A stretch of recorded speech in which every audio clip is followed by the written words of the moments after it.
Part 1 में basic concept को समझा रिलेशंस के, reflexive relation, symmetric relation, transitive relations, इन बेसिक कंसेप्ट को समझा। पार्ट 2 में आईएससी की क्वेश्चन नंबर 2 से लेके 10 तक को समझा।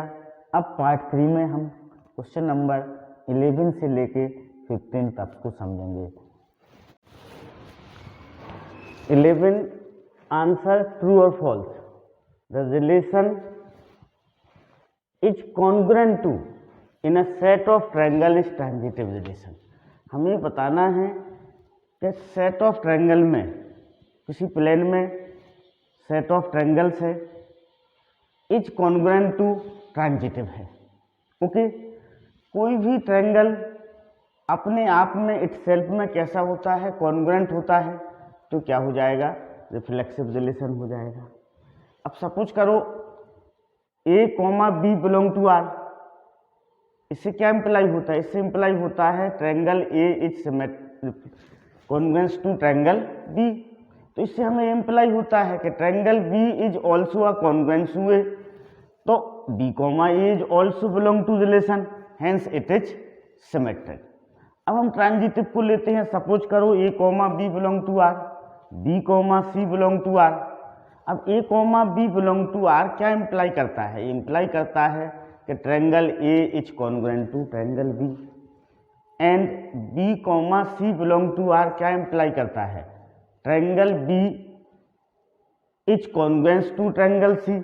इन दोनों से इंप्लाई होता है कि triangle A is congruent to C, तो ए कॉमा सी रिलेशन से बिलोंग होगा, हेंस इट इज ट्रांजिटिव। तो रिफ्लेक्सिव भी है, सिमेट्रिक भी है, ट्रांजिटिव भी है, तो यह कैसा हो जाएगा, इक्विवेलेंस रिलेशन होगा। हम इसे समझते हैं, एग्जाम में हम कैसे लिखेंगे। Let R equal to the set of all A comma B such that A is congruent of B. अब रिफ्लेक्सिव लेते हैं। Since every triangle is congruent to itself, तो A comma A belong to R, thus R is reflexive हो गया। Symmetric, let A comma B belong to R, इससे क्या imply होता है, A is congruent to B. अब then triangle B is also a congruent to triangle A, hence R is symmetric. Now let A comma B belong to R and B comma C belong to R. देखो A comma B belong to R, इससे हमें क्या imply होता है, triangle A is congruent to triangle B, ए imply होता है triangle A is congruent to triangle B. और इससे हमें क्या इंप्लाई होता है, triangle B is congruent to triangle C, A imply होता है हमें। अब इन दोनों से क्या इंप्लाई होता है, इन दोनों से इंप्लाई होता है कि triangle A is congruent to triangle C. Okay, hence A comma C belong to R. Simply होता है कि आर इज ट्रांजिटिव। आर कैसा है, ट्रांजिटिव है, hence R is equivalence. R कैसा होगा, इक्विवेलेंस होगा। अब रिफ्लेक्सिव भी है, सिमेट्रिक भी है, ट्रांजिटिव है, तो आर क्या होगा, रिफ्लेक्सिव होगा। हम लिखेंगे R is reflexive, symmetric and transitive, hence R is equivalence relation. तो क्या हो जाएगा अपना, इसका आंसर होगा ट्रू। आंसर क्या होगा, ट्रू। ओके, अंडरस्टूड, वह इक्विवेलेंस रिलेशन है। आर कोई रिलेशन है एन इंटू एन में, natural number into natural number में, defined by A comma B related to C comma D, if and only if A plus D equal to B plus C. हमें कोई relation इस तरह से है कि a ordered pair A B related है ordered pair C D से, इस तरह से रिलेटेड है। कब, if and only if A plus D equal to B plus C. तो हमें प्रूव करना है कि वो रिलेशन कैसा है, इक्विवेलेंस रिलेशन है। तो हम पहले उसको given R be the relation N into N है, किस तरह का वो रिलेशन है, आर कोई रिलेशन है एन इंटू एन, इस तरह से है, आपको पता है A comma B related to C comma D. यदि वो ये दोनों आपस में रिलेटेड हैं तो जी क्या इंप्लाई करता है, A plus D equal to B plus C. मतलब ए प्लस डी मतलब इसका फर्स्ट कंपोनेंट प्लस इसका लास्ट कंपोनेंट इक्वल टू इसका लास्ट कंपोनेंट प्लस इसका फर्स्ट कंपोनेंट, या सिंपल भाषा में बोलेंगे एक्सट्रीम का सम इक्वल टू मीन का सम। जो बीच में है उनका सम, एक्सट्रीम में है जो एंड में है उनका सम इक्वल टू जो बीच में है उनके सम के बराबर है, यदि ये दोनों आपस में रिलेटेड हैं तो। ओके, अब रिफ्लेक्सिविटी को हम प्रूव करते हैं। देखो, for all a comma B belong to n into N such that, अब suppose a comma B related to a comma B, तो देखो a प्लस बी एंड का सम इक्वल टू मीन का sum b plus A, which is true है। कैसा है? True है। a plus B equal to क्या होता है? b प्लस ए होता है। तो ये क्या हो जाएगा relation? This relation is reflective. अब सिमेट्रिक रिलेशन हम प्रूव करते हैं। सपोज करो A B related to C D, for all A B C D belong to natural number. अब ये दोनों आपस में रिलेशन में हैं तो एंड वालों का sum A plus D equal to क्या होगा? मिडिल वालों का सम होगा। हम इसको ऐसा भी लिख सकते हैं D plus A equal to C plus B लिख सकते हैं, क्योंकि नेचुरल नंबर एडिशन में कम्यूटेटिव होता है। तो D plus A equal to C plus B लिख लिया। ओके, तो अब इसको हम ऐसा लिखेंगे C plus B equal to D plus A. इससे क्या पता चलता है कि C comma D related to A comma B, क्योंकि एंड का सम इक्वल टू क्या है? मिडिल के सम के इक्वल है। तो आर कैसा हो जाएगा? सिमेट्रिक हो जाएगा। हो जाएगा नहीं हो जाएगा? A comma B related to C comma D, इससे हमने प्रूव कर दिया कि C comma D related to A comma B, hence R is symmetric. अब ट्रांजिटिविटी को देखिएगा। सपोज करो A B C D E F सब किससे बिलोंग कर रहे हैं? नेचुरल नंबर से बिलोंग कर रहे हैं। A comma B related to C comma D है and C comma D related to E comma F है। अब A comma B related to C comma D है, तो इन एंड का sum A plus D equal to क्या होगा? Middle वाले का सम बी प्लस सी होगा। इसको इक्वेशन 1 ले लिया गया। इसी तरह इसमें एंड का sum C plus F equal to D plus C. Okay, इसको इक्वेशन 2 ले लिया। अब फ्रॉम 1 प्लस 2 दोनों को ऐड कर दिया हमने, तो A plus D plus C plus F equal to B plus C plus D plus E. Okay, अब देखो डी और सी, डी से डी यहाँ पर कैंसिल हो जाएगा और सी से सी यहाँ पर कैंसिल हो जाएगा। यहाँ पर क्या बचेगा? A plus F equal to B plus C. इससे क्या इम्प्लाई होता है? A comma B related to E comma F. देखो ए प्लस ई लास्ट वाले का ए प्लस, देखो यहाँ पर इसको हम ऐसा लिख लें ई प्लस एफ लिख लें। इसको क्या लिख लें? ई प्लस बी लिख लें। तो देखो लास्ट वाले का ए प्लस एफ फर्स्ट लास्ट वाले का सम इक्वल टू मिडिल वाले का सम। ओके, तो इससे पता चलता है कि ये दोनों, इससे क्या इम्प्लाई होता है? A comma B related to E comma F. इससे कैसा प्रूव हो गया? ट्रांजिटिव प्रूव हो गया। Okay, understood? Prove that the relation R in the set A 1 2 3 4 5 given by r equal to the set of all a comma b such that a minus b is even is an equivalence relation। Okay, हमें prove करना है कि जो a minus B is even कोई relation है वो कैसा है? इक्विवेलेंस रिलेशन है। तो सबसे सेट ए अपना ये हो जाएगा। हम रिफ्लेक्सिविटी प्रूव करते हैं। a comma A belong to R, ये हमने क्या कर लिया? सपोज कर लिया। तो a minus A equal to क्या होगा? a माइनस ए का मॉडुलस इक्वल टू क्या होगा? 0 होगा, जो कि क्या है? इवन है। तो R इज रिफ्लेक्सिव ऑन ए होगा। हम B कॉमा बी ले तब भी ये क्या आएगा? 0 आएगा और इवन होगा, hence it is a reflexive. अब हम सिमेट्रिक लेते हैं। हम सपोज कर लें A comma B belong to R, for all A comma B belong to A, तो A माइनस बी का modulus is even. A comma B relation से बिलोंग कर रहा है। इससे क्या पता चलता है कि A माइनस बी का मॉडुलस कैसा होगा? इवन होगा। अब जब वो इवन है तो हम a माइनस बी के मॉडुलस को क्या सपोज कर लें? 2 हम सपोज कर सकते हैं। और m यहाँ पर क्या हो सकता है? कोई भी इंटीजर हो सकता है। ओके, इसमें से हम माइनस को कॉमन लें तो क्या हो जाएगा? माइनस बी माइनस ए का मॉडुलस हो जाएगा। अब किसी भी नंबर का मॉडुलस चाहे वो नेगेटिव हो चाहे पॉजिटिव हो क्या आता है, पॉजिटिव ही आता है, तो modulus b minus A equal to 2m, ए भी क्या हो गया, इवन हो गया। इससे हमें क्या पता चलता है कि b comma A belong to r। अब a कॉमा b भी r से बिलोंग कर रहा है, b कॉमा ए भी r से बिलोंग कर रहा है, hence relation is symmetric. Relation कैसा होगा, सिमेट्रिक होगा। Okay, now transitive for all a comma b comma c belong to r belong to a such that, अब देखो a comma b belong to r and b comma c belong to r। If a comma b belong to r तो क्या होगा, a minus b is even होगा, होगा कि नहीं होगा। इससे क्या इम्प्लाई होता है, a minus B equal to plus minus 2m, इसको इक्वेशन 1 ले लिया। If b comma c belong to r तो इससे क्या इम्प्लाई होता है, b माइनस c का मॉडुलस इज इवन।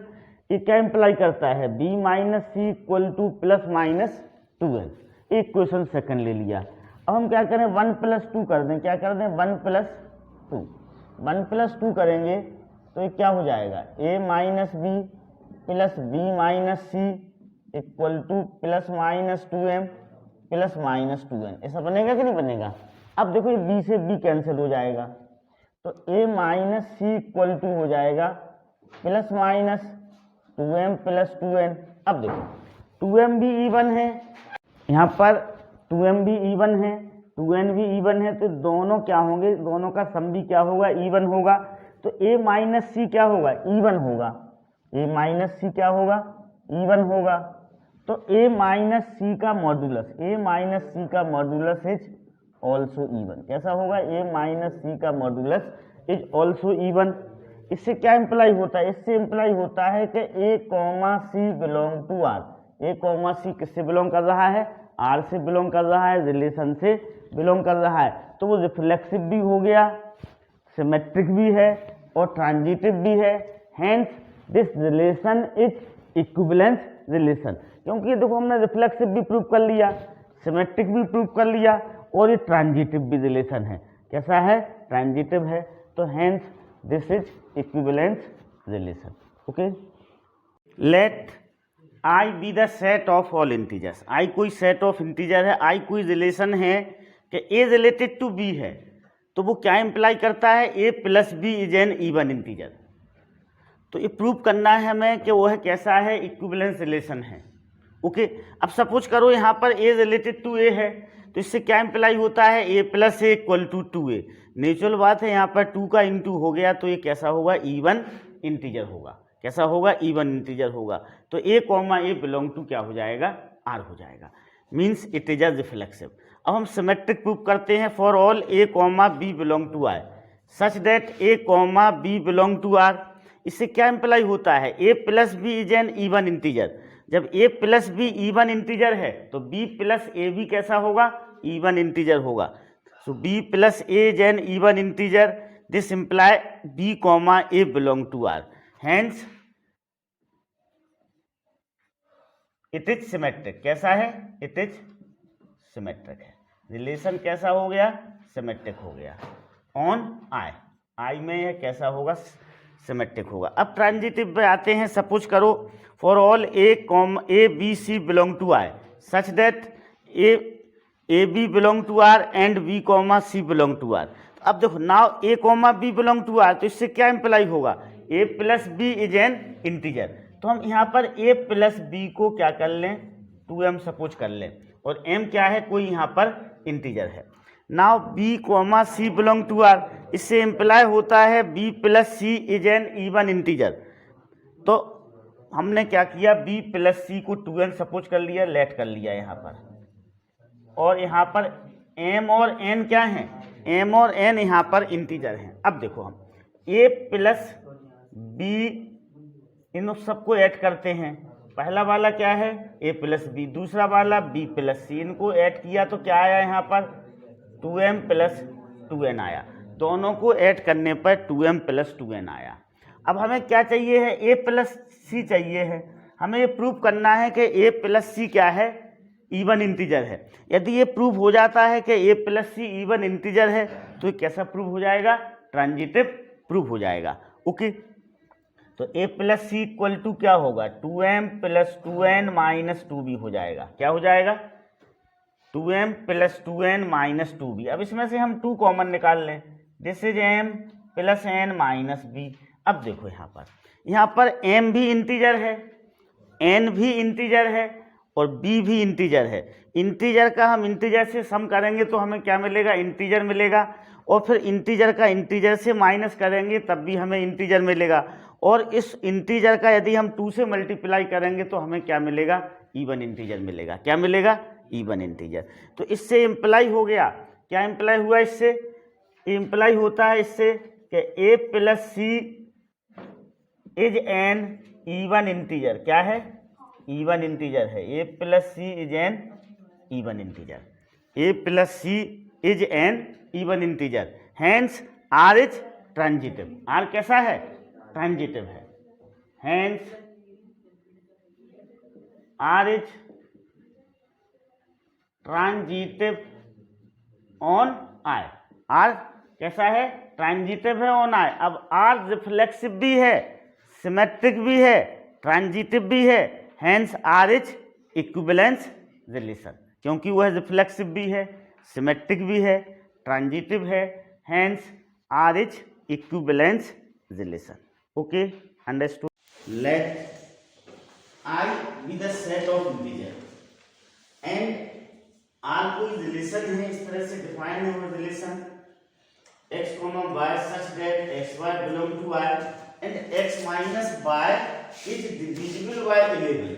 हमें प्रूव करना है कि वह रिलेशन कैसा है, इक्विवेलेंस रिलेशन है। Okay, x minus y is divisible by 11।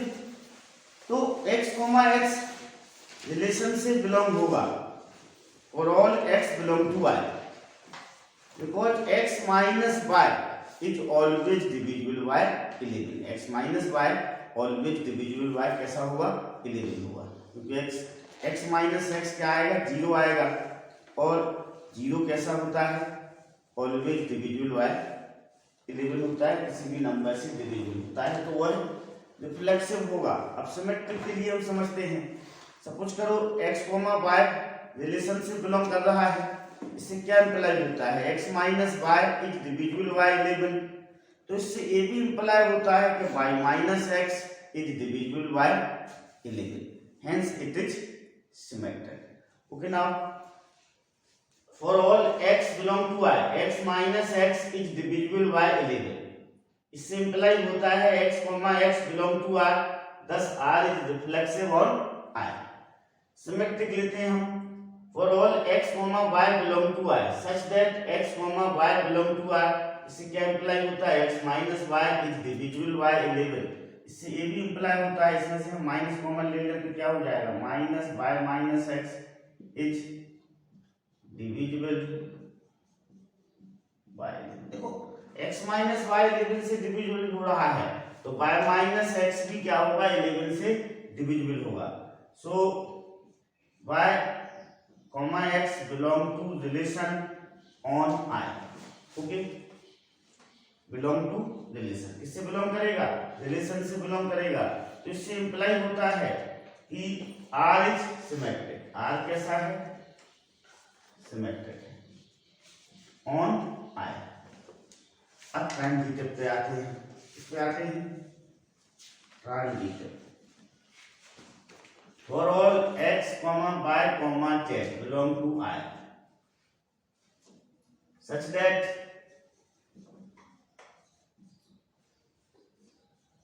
x, y belong to R and y, z belong to R। सब कुछ कर लिया गया कि x, y R से बिलोंग कर रहा है, y, z भी R से बिलोंग कर रहा है। उससे क्या इंप्लाई होता है, इससे इंप्लाई होता है कि x minus y is divisible by 11 and इससे इंप्लाई होता है y minus z is divisible by 11। Okay, अब हम x माइनस y जब 11 से डिविजिबल है तो इसको 11 केवल ले लें, क्या ले लें, 11 केवल, और इसको इक्वेशन 1 ले लें। y माइनस z को हम क्या ले लें, 11 k2 ले लें, दिस इज इक्वेशन 2। ओके, अब 1 + 2 करेंगे, क्या करेंगे 1 + 2, तो x - y plus y - z equal to 11k1 plus 11k2। y से y कैसे हो जाएगा, x - z equal to 11k1 plus k2, x - z equal to 11k1 plus k2। Okay, अब यहाँ पर k1 और k2 कोई इंटीजर्स हैं, तो x - z भी कैसा होगा 11 से डिवाइड होगा, x - z भी कैसा होगा 11 से डिवाइड होगा। So x - z equal to 11 k1 plus k2, hence x - z is divisible by 11, इससे डिवाइड होगा 11। इससे इंप्लाई होता है कि x, z